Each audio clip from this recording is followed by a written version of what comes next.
Alright, hello guys! We're going to go ahead and finish up our toxicology and drug chapter. So if you remember from our last video, we left off talking, or at least kind of introducing, the depressants category of drugs and other substances. And in this category, we're going to look at some of the drugs and substances like Valium, Xanax, and Rohypnol. And keep in mind when we are talking about depressants that they are going to be the exact opposite or have the exact opposite effects than your stimulants. So with stimulants, we see that it's almost like the body is speeding up. All of the organs are speeding up. It tends to lead to increased body temperature, increased heart rate. It tends to make the brain feel like it's under stress, okay? Like there's something that's about to happen, even if there's not something about to happen.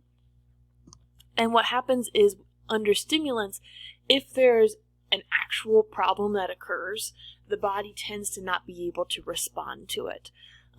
So if someone were to get a really nasty injury, the body is not going to respond like it normally would with like the ability to, have that area of the body like clot the blood if there's bleeding.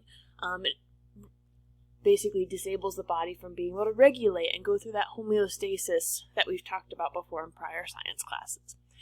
With the depressants, however, so remember these are the exact opposite. So instead of speeding all the organs up, it's the exact opposite. We're slowing everything down. So heart rate drops, breathing rate drops, messages to and from the brain are slowing down.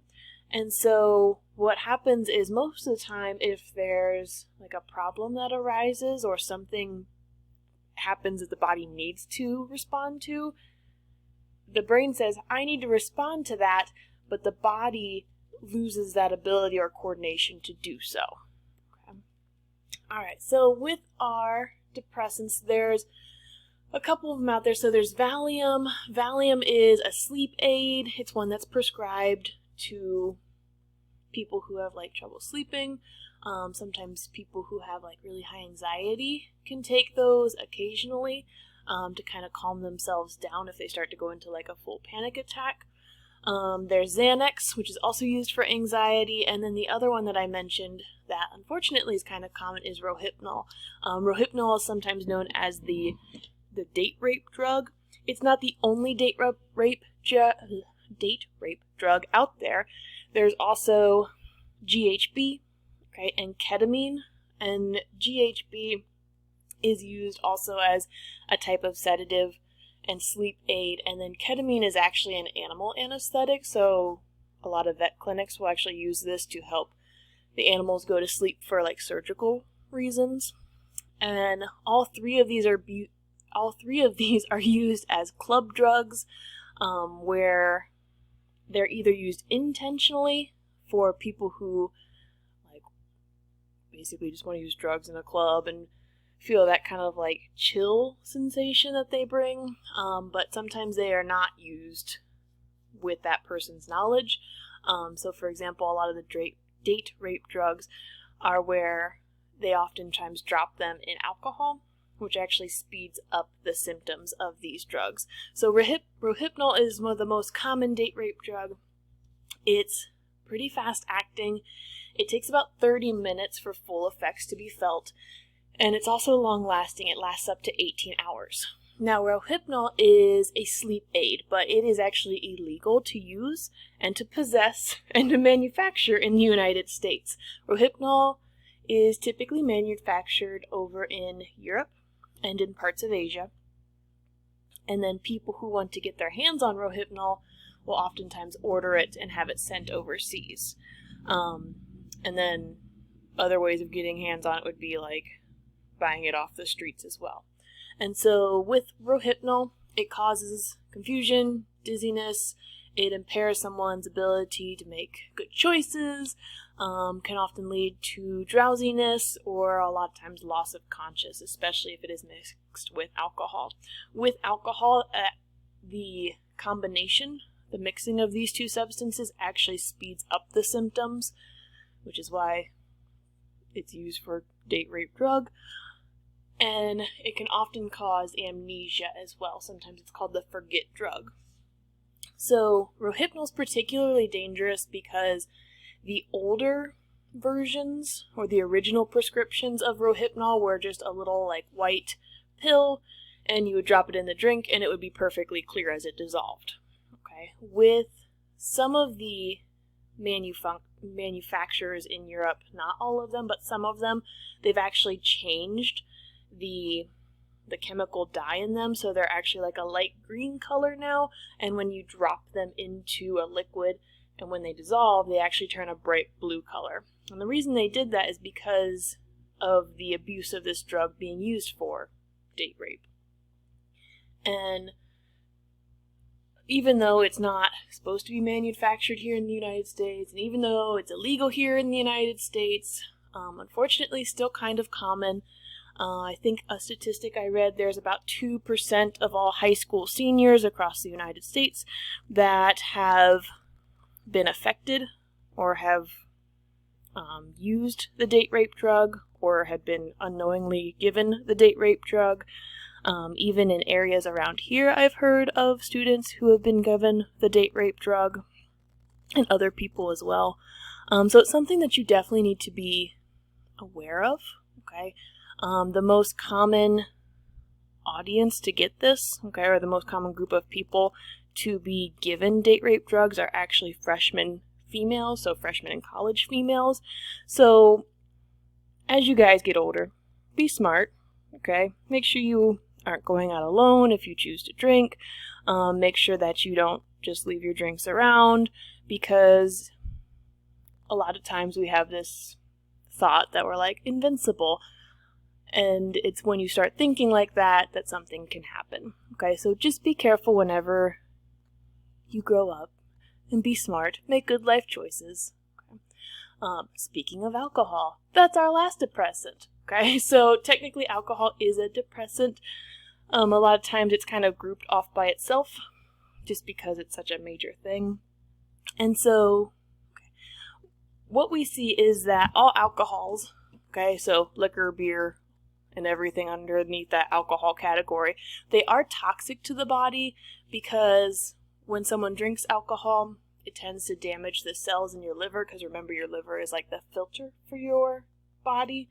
It can alter behaviors, and then it can depress the central nervous system. Why is it depressant? So alcohol is absorbed through the stomach and the intestine. People who are addicted to alcohol, okay, alcoholics, they tend to be very prone to like digestive cancers and liver failure as they get older, which is just some of the side effects of that particular disease. So how alcohol works, so it's absorbed through the stomach and the small intestine into the bloodstream. It's oxidized in the liver, and what that means is that because of that oxidation, that's how you're actually able to test blood alcohol concentration by breath test, okay? But alcohol can also be found in like your sweat and in your urine, and it is one that has physical dependency, okay? So a lot of times, especially if someone is an alcoholic, they find that they have that need for alcohol and the symptoms that kind of come with it. With alcoholism, there's not a lot of, there's not a pure, true way of telling if someone is going to be an alcoholic or not, but there is a lot of like family history with alcoholism involved. So like if you have a family member, like a blood family member, not someone that's married in, that has alcoholism, I always tell you to kind of think about that and be like wary of that, because that actually increases your chance of becoming an alcoholic as well. Okay, it's not set in stone, but you definitely have a higher risk than someone who might not. Okay, because in your DNA, there's actually a part of your DNA that codes for like addictions and things like that. Hopefully by now you know that alcohol can lead to a lot of really serious consequences, especially when people drink more than the legal limit, which we'll get into legal limit here in a minute. So we see 18,000 out of the 44,000 annual traffic deaths are alcohol related, and so that's like almost half, almost.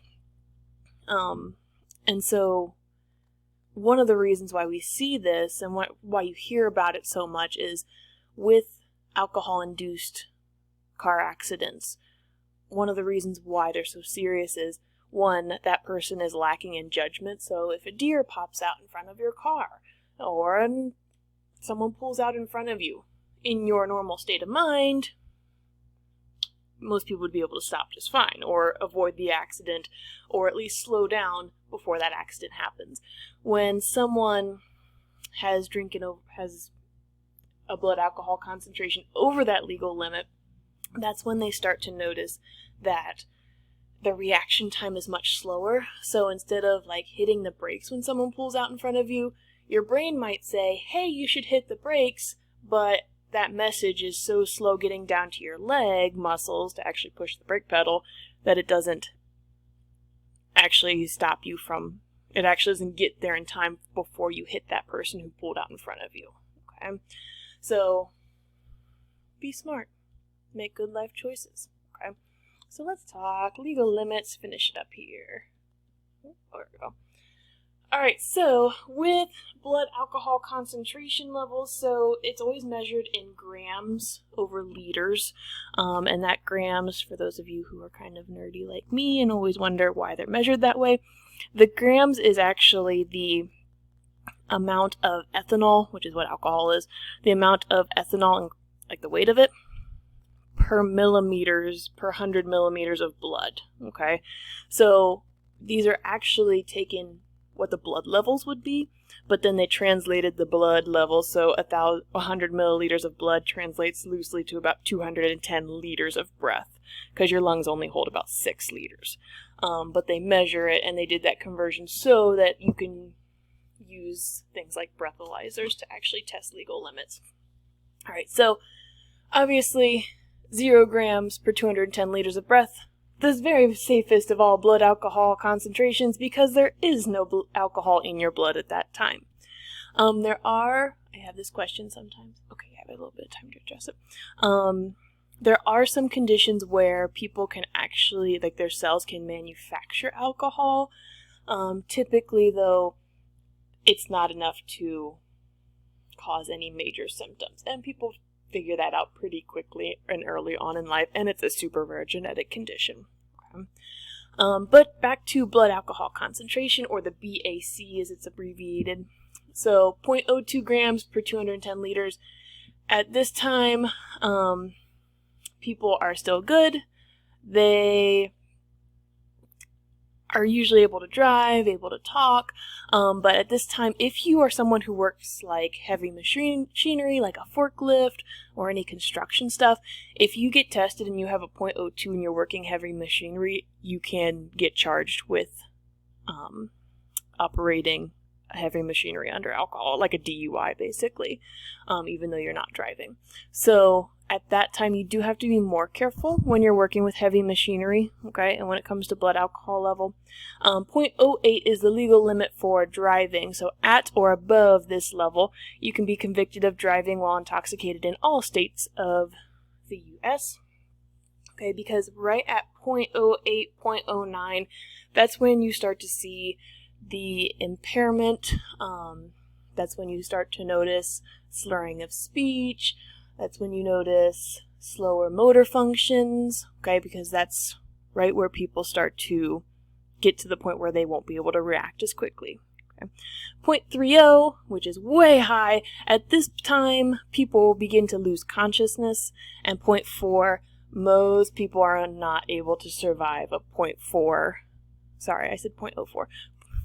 At 0.4, most people are unable to survive because your organs have actually begun to shut down at that point. Okay, so these can be taken through breathalyzer tests, but they can be tested through obviously urine and blood as well. And that, because we're not going to get into biochemical warfare, that's actually where I want to go ahead and stop. So that will be the end of our toxicology and our drug chapter, at least for like notes and PowerPoints. If you guys have any questions whatsoever, let me know. And other than that, I hope you guys are doing well.